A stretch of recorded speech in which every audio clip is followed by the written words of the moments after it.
paso a la siguiente presentación del maestro Adolfo Saldívar Cázares.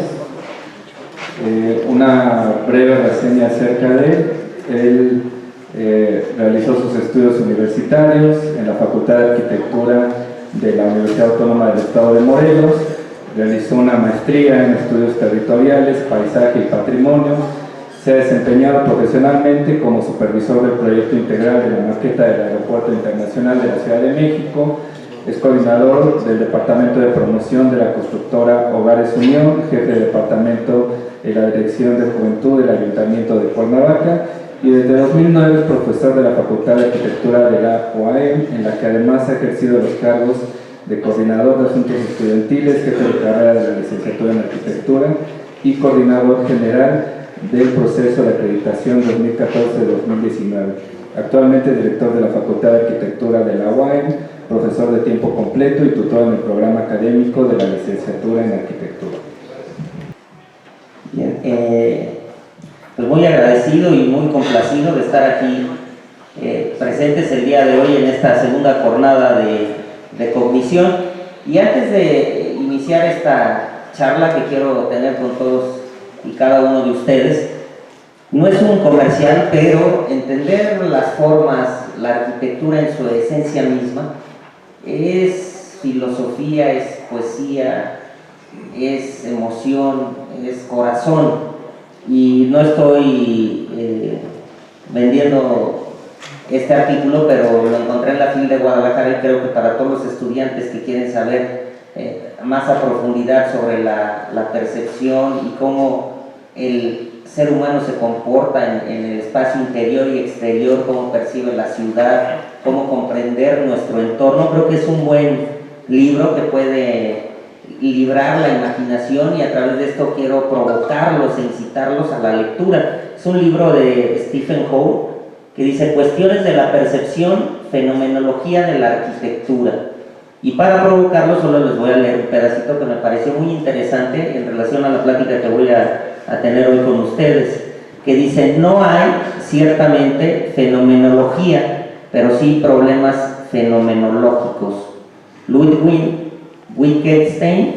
Y dice: para pasar de un espacio discursivo a otro, para avanzar mediante el razonamiento, un texto se convierte en un conducto necesario, aunque inadecuado, al escribir sobre arquitectura y percepción. Uno se ve inevitablemente asaltado por la pregunta: ¿somos capaces de entrever la palabra en la forma construida? La arquitectura es palabra. Por eso decía yo que la arquitectura también es poesía. Si se pretende que la arquitectura trascienda su condición física, su función como mero refugio, entonces su significado como espacio interior debe de ocupar un espacio equivalente dentro del lenguaje. El lenguaje escrito debería, pues, asumir las silenciosas intensidades de la arquitectura.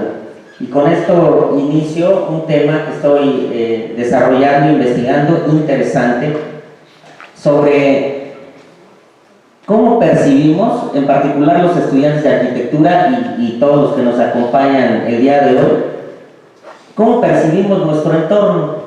Entonces, mis preguntas son, pues, ¿qué es la arquitectura? Basémonos e iniciemos de eso. Podría decir que este espacio, este auditorio donde estamos reunidos el día de hoy, ¿es arquitectura? No lo sé. La arquitectura la hace quien habita el espacio, no el que la diseña. Desde mi punto de vista, ¿cómo percibo la arquitectura? Sobre todo, y lo más interesante, cómo los estudiantes de arquitectura la perciben para poder desarrollarla y llevarla a cabo en su esencia misma.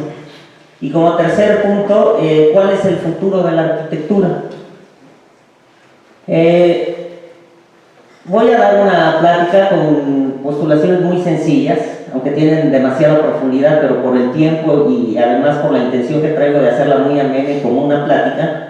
Vivimos en un mundo globalizado, y en una definición muy sencilla dice que es un proceso económico, tecnológico, político, social y cultural a escala mundial, que consiste en la creciente comunicación e interdependencia entre los distintos países del mundo, uniendo sus mercados sociales y culturales. Quiero decir con este sistema, que yo me tengo que comportar igual que un inglés o que un chino, que debo de adoptar lo que ellos piensan que está bien, o los americanos o los gringos. Ellos viven con una arquitectura diferente por su entorno, por su geografía, por sus condiciones físicas, y entonces yo en Cuernavaca tengo que adoptar eso que ellos me dicen que está bien. Eso es uno de los primeros cuestionamientos, y entender en un punto muy sencillo la globalización, y tres factores importantes dentro de esto es, pues obviamente la misma globalización que ha llevado a que tenemos el Facebook, el Instagram, y que eso al final de cuentas transforma nuestra vida cotidiana, lo mismo que transforma pues todas las disciplinas que tenemos en la universidad y todas las tareas cotidianas del ser humano. El capitalismo, ¿qué es el capitalismo? Viene del capital, que es un sistema económico y social basado en la propiedad privada de los medios de producción. Si globalizan la arquitectura, quiere decir que un elemento o un objeto que yo diseñe en Cuernavaca, con un clima específico, con una geografía específica, podría también ser utilizado en el norte del país o en Nueva York o donde hay nevadas. No lo sé, no podría diseñar una losa plana por las condiciones naturales de la región. Si hago una losa plana, la nieve pesa y eso podría traer consecuencias en la estructura misma, pero es por concepción y cómo percibo yo mi entorno, ¿no? Entonces aquí lo importante en este modelo pues es un mecanismo de mercado que privatiza. Veamos entonces la arquitectura desde el punto que mencionaba el doctor Braulio como un bien de producción material. Pero ¿cuál es la esencia de mi disciplina? Y aquí estos tres grandes personajes que quedarán plasmados en la historia de la humanidad a través de una de las corrientes de la globalización y del capitalismo que yo considero de las más agresivas que ha tenido nuestra sociedad actual y la humanidad, ¿no? Ronald Reagan, Margaret Thatcher y Augusto Pinochet, que son los que implementan el neoliberalismo, Estados Unidos, Reino Unido y Chile, ¿no? Limitando las funciones del Estado para otorgarlas al capital y al libre mercado. Ahora, ¿qué es lo que interesa? El dinero o el bienestar y la calidad de vida. Entonces estas tres cuestiones me plantean a mí volver a la esencia de la arquitectura, y esta es mi definición.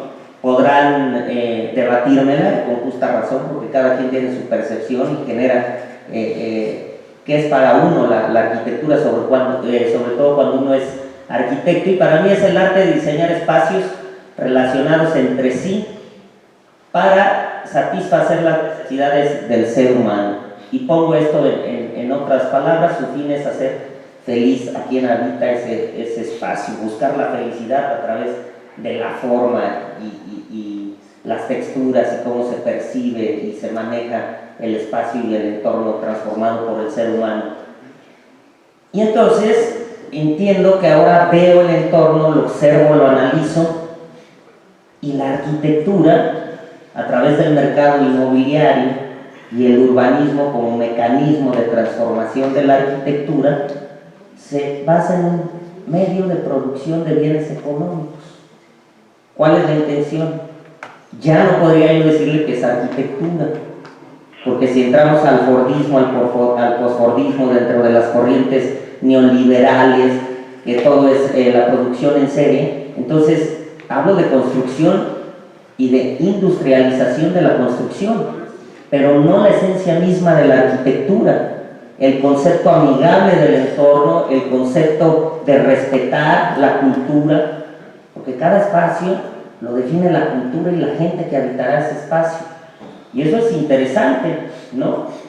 La arquitectura del poder, el rostro del capital en la construcción o en la arquitectura, definan ustedes. Y además sumemos de la corrupción, ¿no? Y aquí está la suavicrema que hizo Calderón, ¿no?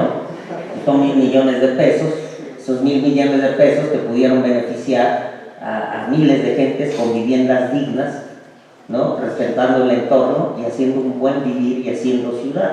Bueno, finalmente entiendo que ahora somos parte del modelo y del sistema. Ese sistema que tenemos que limitar en esta universidad y en esta escuela, entenderlo y saberlo manejar, comprenderlo sobre todo, para poder yo llevar a cabo bien mi desarrollo como estudiante, sobre todo como profesionista, que al final seré el encargado de llevar a cabo nuestra disciplina, y lo hablo en total, a la mejor, egoísmo como arquitecto, ¿no? Porque eso es lo que comprendo y entiendo más por mi misma formación. Tenemos globalización, capitalismo, neoliberalismo. Es muy sencillo. Esta plática puede llevar a un debate más profundo, porque el neoliberalismo ha sido estudiado desde la filosofía, desde otras disciplinas, y entonces eso genera un debate intenso sobre el quehacer de muchas otras actividades. Lo que más preocupa es el acopio de riqueza, la desigualdad que se genera. Al yo tener un acopio de riqueza con pocos, genero desigualdad y pobreza con muchos, y genero una arquitectura sin identidad. ¿Qué es la identidad? Yo veo a mis estudiantes y ya no quieren construir arquitectura de tierra. ¿Por qué? Porque eso significa pobreza, y me remonto al título. Entonces la arquitectura es el rostro de la globalización. Habrá que usar acero, metal y esos grandes lujos de aquellas ciudades que en un momento vamos a analizar. Me dicen que yo estoy de acuerdo al sistema. Es una contradicción total. Hay análisis profundos de este tema, y no solamente es de forma, sino de elementos sustantivos de la propia arquitectura. En Brasil, este es el rostro de la globalización, ¿eh? ¿Es arquitectura o construcción?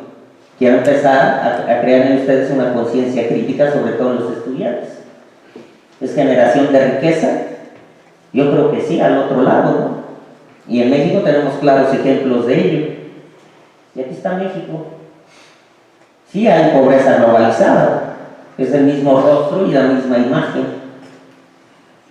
¿Qué podemos variar en Brasil? Bueno, que pintaron un poquito las fachaditas y usaron otros elementos, ¿no? De aquí, miren, la modernidad.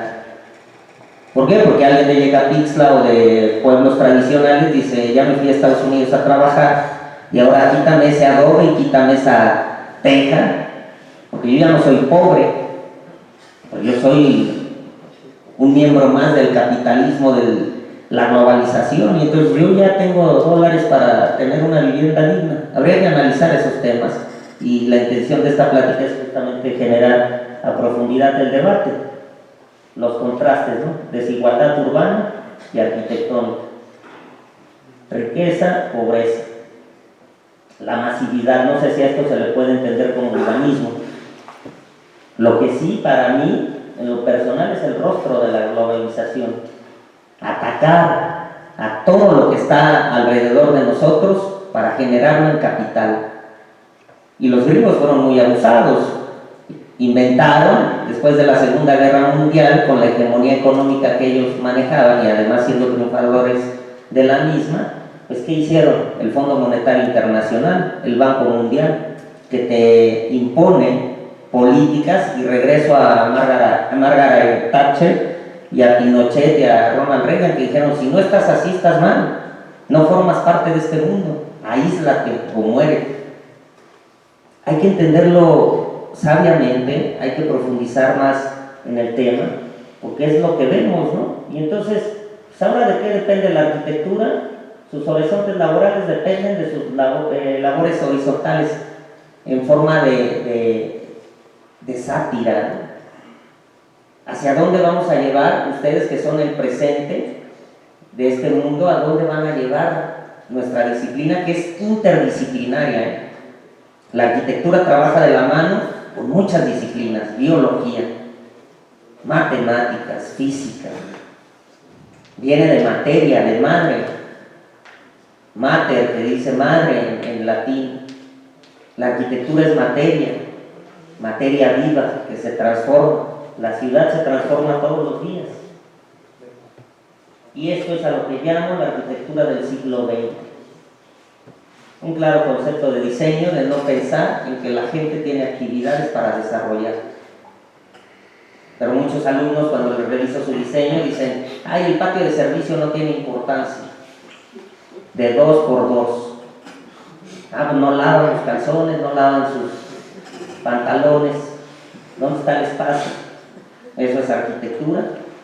Es la materia prima del capital. El mercado inmobiliario se impuso en este sistema globalizante como una de las actividades que más capital genera. Platicaba hace rato con algún compañero que si alguien ha visto la película de McDonald's, no se hace millonario por el sistema eficaz de optimización de recurso humano y material, de vender hamburguesas. Se vuelve millonario porque a todos los que querían una franquicia les impone el cómo, el dónde y se los vende al precio que él quiere. ¿Quieres tener un McDonald's? La franquicia vale $1,000,000, pero aparte me tienes que comprar todas las herramientas, toda la carne, pero sobre todo el lugar. Y McDonald's es el rostro del capital. En todo el mundo es el mismo McDonald's. Es arquitectura, o nosotros los formamos a ustedes para ser arquitectos, pero saliendo no encontramos ese espacio para generar arquitectura misma. Han desaparecido claramente los despachos de arquitectos. En los años 60, 50, estoy analizando la teoría de la arquitectura desde Juan O'Gorman, que es cuando se introduce por primera vez la arquitectura moderna. Había los grandes despachos de arquitectos, ¿no? Y tenemos claros ejemplos. Pues yo quisiera hoy en día ver quiénes son, quién es el rostro de esos grandes edificios, esos rascacielos de 1 kilómetro de altura. ¿Quiénes son los autores? Son firmas, son constructoras, es el capital. No dicen Joaquín hizo este edificio, lo hizo la firma tal. Nos borraron del mapa totalmente y entonces tenemos una gran tarea de poder revertir este sistema para transformar al mundo en un hábitat mejor. ¿Dónde está esto? No lo sé, la bajé de internet, la verdad, pero lo pueden encontrar en Querétaro, en Morelia, en Estados Unidos. Liverpool, este se parece al de Cuernavaca, pero no es el de Cuernavaca. Ahí está en Zacatecas. Qué chistoso que ahora te mandan los planos de Costco, por ejemplo, cuando estuvo aquí, los mandaron de Estados Unidos. Se comercializa la arquitectura, pero genera una gran utilidad económica. No hay estilo. Y miren qué bonito donde vive el capital, el rostro de lo que queremos ser. ¿Por qué? Porque si no generamos una conciencia crítica, pues entonces ¿hacia dónde vamos? Este gran rascacielos, ¿no? Que en lo personal estoy en contra de ellos. Poner en riesgo la vida de seres humanos. Imagínense vivir aquí a 1 kilómetro. Qué hueva subir, ¿no? Que aunque ya tienen todo, hay plazas comerciales, escuelas, oficinas. ¿Qué estamos haciendo de este mundo? Transformar el mar en islas artificiales en Dubái. ¿Eso es arquitectura? ¿Cuál es la importancia de la arquitectura entonces en la vida cotidiana de los seres humanos? Santa Fe, ¿no? Aquí están las grandes empresas. Esto es poder, esto es imagen. El contraste de lo que veíamos, porque los dos son la imagen de la globalización, ¿no? Tanto la pobreza como la riqueza. Y Santa Fe, recuerden ustedes que hay un mundo por acá porque era un basurero, pero el dinero lo puede todo y lo transforma todo. Miren, el rostro del capital, los yates, los grandes rascacielos, las tiendas comerciales. Asiento el capital, transformo el entorno y no importa la identidad. Podríamos hablar de Reforma, que es la primera imagen que les enseñé. Y están asentados los grandes corporativos que son la viva imagen del capital. ¿Y qué significado tiene eso? ¿Cuál es la semántica, la semiótica que tuviera que tener un elemento arquitectónico? ¿Cuál es lo primero que les leí del libro? Esa pequeña partecita para provocarlos, incitarlos al debate justamente del futuro de nuestra disciplina y que sobre todo los estudiantes de arquitectura se enfoquen a estos temas, ¿no? Miren, lo que mis clientes quieren, la vida capitalista, los autos, el garage y lo que pueden. ¿Según quién? Según el sistema. Dime cuánto tienes y te diré quién eres. Y en sí, con este dinero que se gastó en una casa de interés social, que además era todo un fraude, Infonavit, porque te cobraba tu casa en base al salario mínimo y que cada año aumentaba tu deuda, y que al final, en un análisis que yo hago, esta casa te sale casi en 1 millón de pesos. ¿Quién se llevó esa utilidad? El capital privado, ¿no?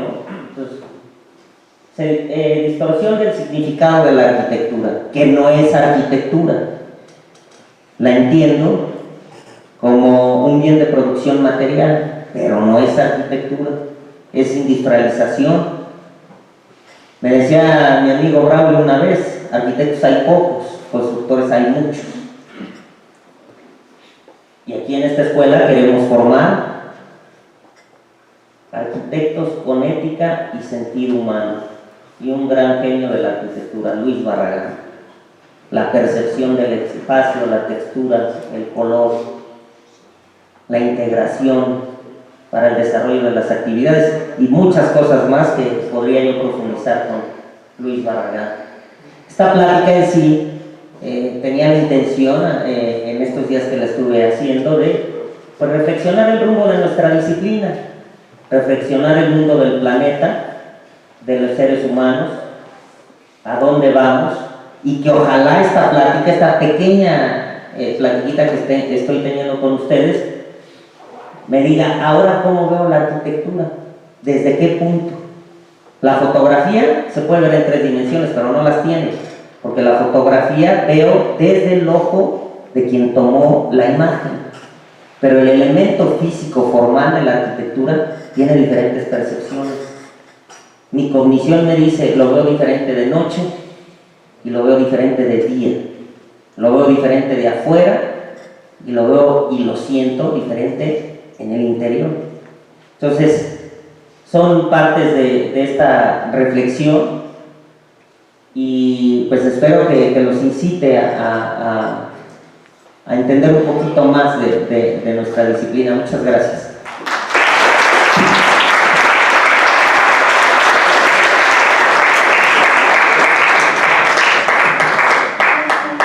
Bien, preguntas, comentarios. Gracias, Rodolfo, por las reflexiones. Solo me deja una incertidumbre. Es como dos comentarios, preguntas. Me quedo con incertidumbre sobre, primero entonces, cómo uno debería abordar este tipo de retos humanos sobre el espacio. O sea, entiendo lo que me quiere decir, pero por ejemplo, este tipo de ciudades son retos sobre, me parece que son retos del espíritu humano, que uno puede hablar de la historia como el lanzarse a explorar un mundo desconocido, ¿no? Entonces me parece como retos eso por un lado, y por el otro entonces uno cómo debería abordar la arquitectura con tanta gente. Digo, entiendo la postura, pero ¿cómo uno debería abordarlo? ¿Qué es lo que se tendría que hacer? ¿Cómo el arquitecto debería de incidir para ello? ¿No? O sea, somos un montón. Sí. O sea, si nosotros acomodáramos a toda la población en espacios lo más locales como uno quisiera, pues no cabemos. Te voy a poner un ejemplo. Yo trabajé un año en el Estado de México, estaba encargado de las áreas naturales protegidas, y uno de mis principales problemas eran las invasiones a las áreas naturales protegidas. Pues cuando yo tenía que salir a las comunidades, teníamos un montón de problemas. Uno de ellos, que la gente se asentaba en donde no es posible, por lo que sea, ¿no? Y ahí construía. Pero además, en las comunidades teníamos el problema de cómo satisfacer las demandas de la comunidad. Porque en estas comunidades, lejos de los centros urbanizados, teníamos casas dispersas por todos lados. Y la gente quería luz. Entonces la gente más lejana en el cerro, con su casa, que ahí hicieron como pudieron, necesitaba luz. Pero para llevarles luz, uno tiene que poner una serie de postes cada tantos metros. y cada poste tiene un costo de, no sé, ahorita 100,000 pesos, más el cableado, más etcétera. Y tener todo ese costo para una o dos familias. O sea, lo que estoy tratando de pensar es cómo resolvemos ese problema. La solución que nosotros proponemos era juntar a la gente, ¿no? O sea, no hay recursos para más. ¿Cómo llevamos eso? Entonces, te deja esa inquietud y duda. ¿Cómo resolver el problema? Sería uno, cómo plantearse. Y la otra, este tipo de ciudades, ¿no? Es como un reto espiritual del ser humano exploratorio. Ese es el problema.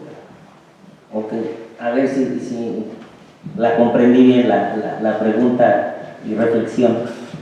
El arquitecto tiene una gran tarea y grandes desafíos. Una, y te hablo en específico de México, concientizar a la gente que es importante edificar y diseñar de la mano de los especialistas. Lo vimos en el sismo, las edificaciones que se cayeron. Yo por eso les digo a mis alumnos, tenemos que concientizar a aquellos que no están cercanos a nuestra disciplina, y por eso ese énfasis en los valores éticos, ¿no? La arquitectura no es una mercancía, de ahí partimos. La arquitectura es espíritu, es vida. Yo tengo que comer, ciertamente, y tengo que trabajar para ello. Habría que encontrar nuevas formas que permitan este sistema tan rapaz, tan infame, que es la globalización y sobre todo el neoliberalismo, de encontrar soluciones del entorno y particulares. El gran problema que yo le veo a las ciudades se generaliza y es un urbanismo globalizado, y lo entiendo desde la economía urbana, que yo lo he estudiado mucho, y por eso menciono la redensificación de espacios y estas soluciones urbanas desde esta perspectiva económica que se le pueden dar a las ciudades.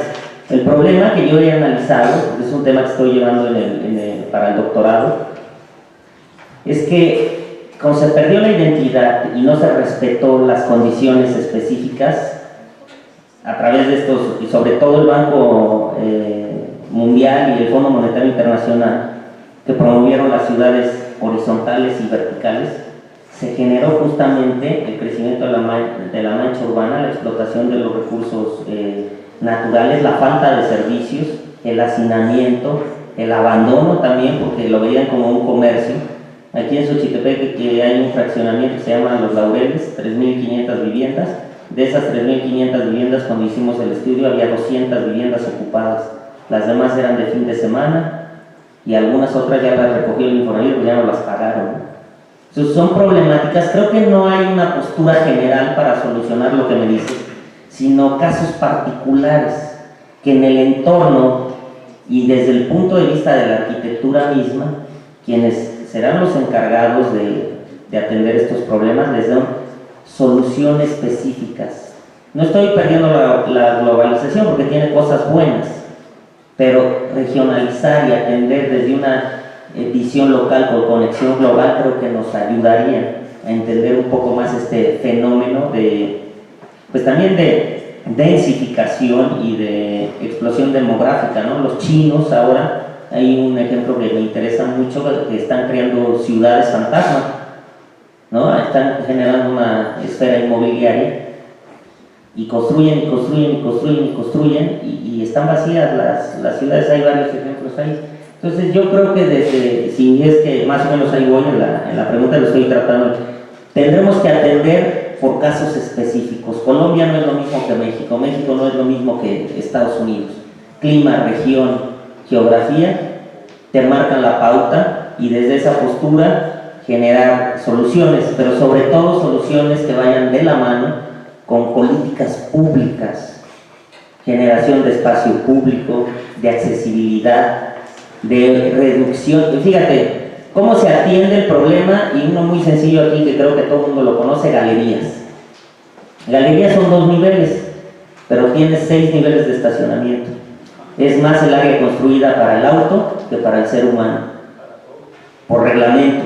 Entonces desde ahí incide que generemos políticas públicas que permitan la reducción de del uso de movilidad motorizada, que además generan contaminación visual, auditiva y ambiental, y generar políticas públicas que no se globalicen. No podemos globalizar las políticas públicas, y eso es en pocas palabras lo que te quería decir. Se generalizó en Latinoamérica este problema fenomenológico de ciudades horizontales, de expansión de la mancha urbana, de la implementación del capital para obtener netamente utilidad. Entonces, si lo vemos desde la economía urbana, el análisis te mandará planteamientos que van encaminados a generar políticas públicas, y desde una perspectiva personal creo que hay que atender, cada proyecto es diferente cuando se solicita de manera personal. Cada casa y cada familia, por la misma esencia del ser humano, es diferente y tiene diferentes necesidades. Partiendo de ello y tratando de darle solución en lo general, pero desde lo particular, creo que podríamos avanzar, no en el corto plazo, pero sí tener perspectivas mejores para hacer una mejor ciudad y un mejor planeta. Gracias. Bien, tenemos dos participaciones más. Buenas tardes, arquitecto. Soy Javier. Inicio con una pregunta. La arquitectura del siglo XX, de hace 100 años, a la arquitectura del siglo XXI, hoy en día, ¿cómo ha cambiado al entorno humano? Cito a Carlos Leduc Montaño que la primera condición del arquitecto es crear la atmósfera para que la vida pueda hacer lo que le toque. En su ponencia siento mucho la teoría villagraniana, en que la arquitectura se da en un lugar, en un momento histórico y un lugar geográfico, y en la intersección de esos dos planos surge la demanda. ¿Por qué? Porque la sociedad así lo cita y así lo demanda. Mi siguiente pregunta, ¿cuáles serían las definiciones en cuestiones arquitectónicas? ¿Por qué? Porque la base de la arquitectura del siglo XX precisamente es la modernización de la tabula rasa, pero ¿cómo se ha ido deformando esa arquitectura de corte internacional que llevó a solucionar distintos factores, tanto salud, educación y vivienda? Hoy en día, ¿cómo se han deformado esos principios de la arquitectura internacional o de corte internacional, como usted lo quiera mencionar? Y por último, retomo la primera ponencia del año pasado, igual en arquitectura y construcción, en donde usted habla de prostitución. ¿Cómo se llama? La perversión de la arquitectura como tal en el entorno urbano. Y esto me quiero centrar y puntualizar en el entorno urbano. ¿Cómo es que crece la ciudad sin un control y sin un ordenamiento?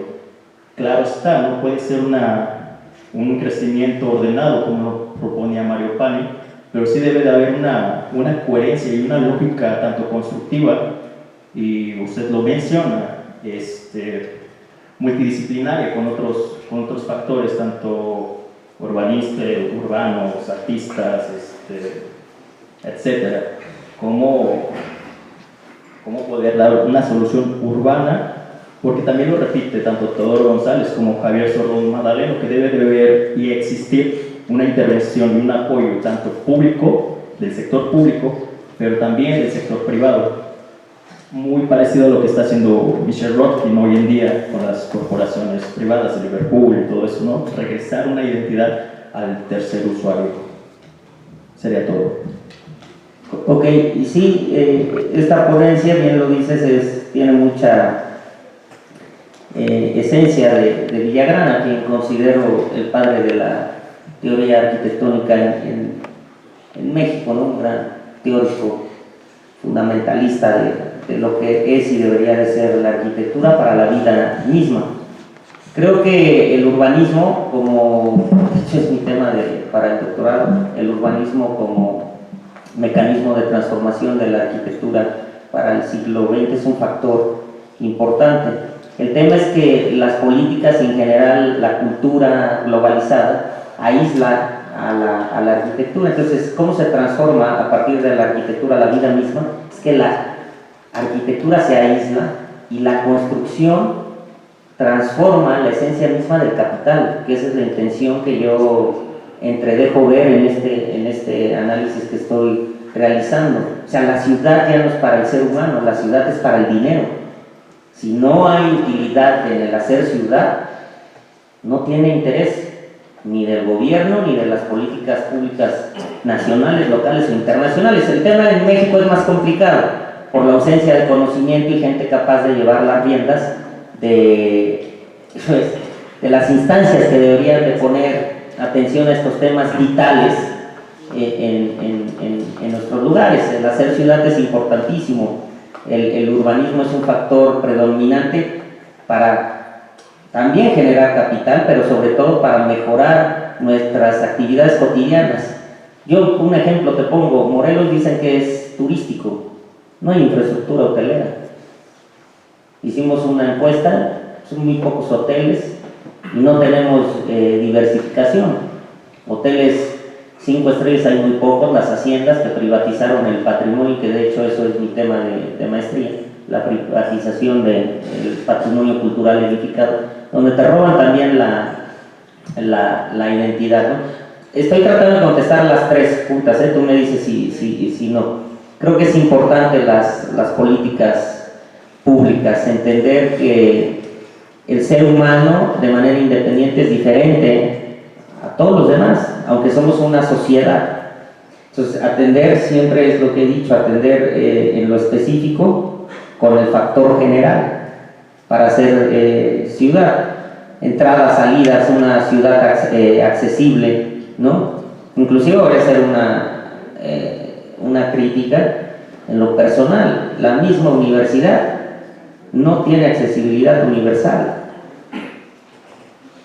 No sé si es falta de conocimiento, no tenemos las condiciones de salidas de emergencia en caso de un sismo.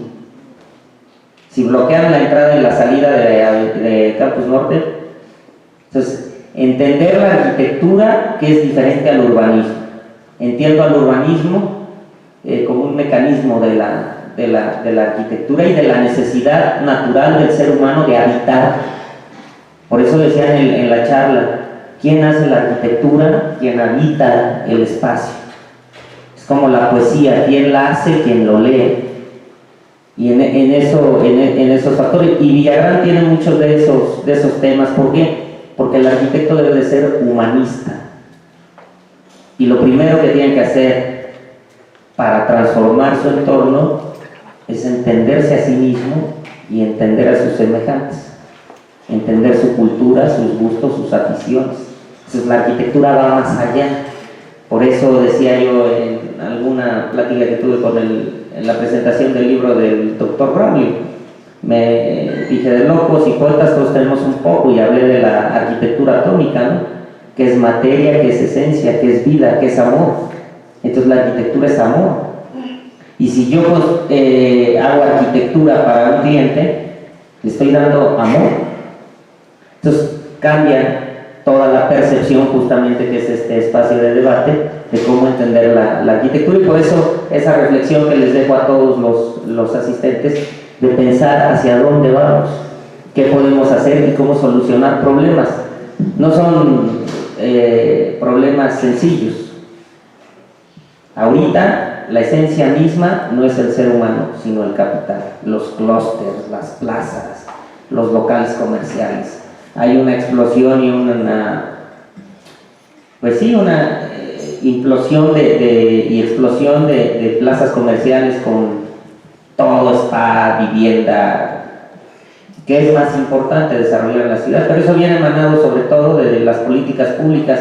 Y en la economía urbana, Pedro Abramo menciona muy bien, ¿quién hace el urbanismo?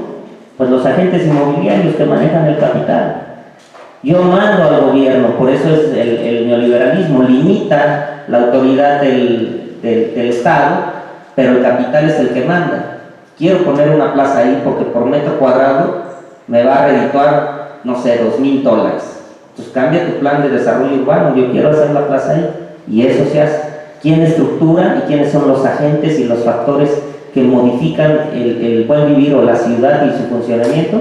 Pues el capital en sí. No sé si con eso... Gracias. Bien, pasamos a la última pregunta, nada más una moción, les pedimos una sola pregunta para que también los ponentes puedan responder en consecuencia brevemente. Alex.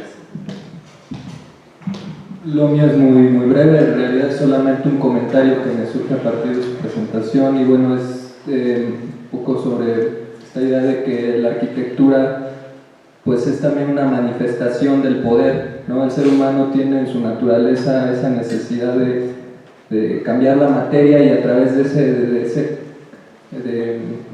esa manipulación de la materia demostrar su poder, ¿no? Y ¿a quiénes? Pues ante los mismos seres humanos, ¿no? Es decir, somos, como, y aquí lo ligaría a la biología, ¿no? Y a la presentación del doctor Germán, un poco en nuestros genes, pues está ya determinado el hecho de que tenemos esa necesidad de demostrar el poder, ¿no? Y el poder, como lo vemos ahora, pues como dices, en las plazas, en los edificios, los rascacielos, los clústeres. Entonces, bueno, eso es un comentario y pues muchas gracias por tu ponencia. Gracias, nada más como último comentario. Desde tiempos ancestrales, ¿no? Tenemos Teotihuacán, el ser humano trae en el ADN el dominio mismo, ¿no? De la misma raza. Entonces, está Teotihuacán, está Chichén Itzá, que se refleja y es, por eso la arquitectura es así, ahora se maneja en un tiempo y en un espacio específico, pero además la arquitectura es el libro de la humanidad. Uno interpreta cómo fue esa cultura a través del legado material, también inmaterial obviamente, que nos deja para entender lo que fue, lo que es y lo que somos y seremos. Pues muchas gracias por su atención.